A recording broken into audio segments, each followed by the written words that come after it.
જો મિત્રો તમે પણ 2024-25 ગુજરાત પોલીસ ભરતીમાં ફોર્મ ભર્યો છે તો તમારા સિલેબસમાં ગુજરાતના જિલ્લાઓ આવશે જ, તો તે માટે સૌથી બેસ્ટ બુક હું લઈને આવ્યો છું, જે વિશ્વા પબ્લિકેશન કરીને સંસ્થા છે તેણે બહાર પાડી છે.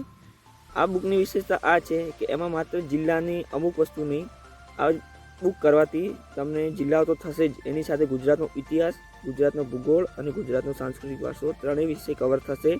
તમારે બીજી કોઈ ઓથેન્ટિક બુક વાંચવાની જરૂર પડશે નહીં. જો તમે પીએસઆઈની તૈયારી કરો છો તો તમારે ઓથેન્ટિક અને પર્ટિક્યુલર ઇતિહાસ, ભૂગોળ અથવા વારસાની બુક વાંચવી પડશે. પણ જો તમે માત્ર કોન્સ્ટેબલની તૈયારી કરતા હોય તો આ બુક ગુજરાતના ઇતિહાસ, ગુજરાતનો ભૂગોળ અને ગુજરાતના સાંસ્કૃતિક વારસા માટે સૌથી બેસ્ટ. ઉદાહરણ તરીકે હું કચ્છ જિલ્લાની વાત કરું તો સૌપ્રથમ અહીંયા કચ્છ જિલ્લાનું એકદમ ડિટેલિંગ આપેલી છે, બરોબર.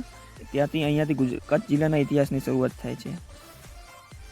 તો હવે તમે આગળના આખો વિડીયો ફોટાના મારફતે આ બુકનું રિવ્યૂ તમે જોઈ શકો છો કે માત્ર કચ્છ જિલ્લાની ભૂગોળ, કચ્છ જિલ્લાનો ઇતિહાસ અને કચ્છ જિલ્લાનો સાંસ્કૃતિક વારસો કઈ રીતે કવર કરેલો છે.